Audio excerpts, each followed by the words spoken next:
నేను ఛాలెంజ్ చేస్తున్నా. ఇక నా పైన లేనిపోని అసత్య ప్రచారాలు చేస్తున్నాడు. నేను పదే పదే చెప్తున్నా, ఏ ఒక్కదానికైనా రుజువు చేస్తే నేను దేనికంటే దానికి రెడీ అన్నా.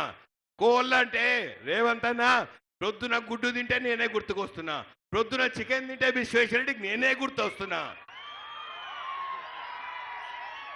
ఆ గుడ్ల మీద ఈకలు పీకుతా అని అనుకుంటాడు. గుడ్ల మీద ఈకలు పీకలేవు విశ్వేశ్వరరెడ్డి. నేను చెప్తున్నా, నేను ఏ దానా స్కామ్ లో దేంట్లో లేను. ఖబర్దార్ ఇంకోసారి చెప్తే ముఖ్యమంత్రి గారి ముందు చెప్తున్నా, నేను భూ కబ్జా చేసిన అంటుండు. ఒక్క ఇంచు భూ కబ్జా చేస్తే అన్నా రేవంత్ అన్న, నా భూములు మొత్తం ప్రభుత్వానికి రాసిస్తా, ఏ ఒక్క ఇంచు అయినా.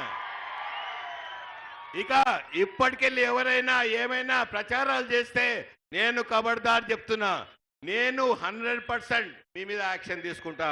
నేను రేవంత్ అన్న రిక్వెస్ట్ చేస్తున్నా, ఇట్లాంటి అసత్య ప్రచారాలు సోషల్ మీడియాలో ఆపాలని నేను చెప్తున్నా. ఇవాళ ఈ అడ్డ మీద రేపు వస్తే రేపు రా, ఎల్లుండి వస్తే ఎల్లుండి రా, ఇంకోసారి మాత్రం నేను అవకాశం ఇవ్వ.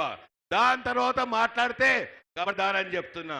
ఇక అన్నకు టైం అవుతుంది, చాలా మాట్లాడేది ఉంది. నెక్స్ట్ మీటింగ్లలో మాట్లాడుకుంటా. మీరందరూ వచ్చే మే 13 ఎలక్షన్ల ప్రతి ఒక్కరు బయటికి రావాలి, అత్యధికంగా ఓట్లేయాలి, నన్ను ఆదరించాలి, హస్తం గుర్తు ఓటేయాలి, కాంగ్రెస్ పార్టీకి పగ్గాలు చేపట్టాలి, రాహుల్ గాంధీని ప్రధానమంత్రి చేయాలి. लास्ट मिनट, मेरा मुसलमान भाई बहनों को 75 साल हुआ आजादी आके, आज भी संविधान के बारे में हम बात कर रहे हैं.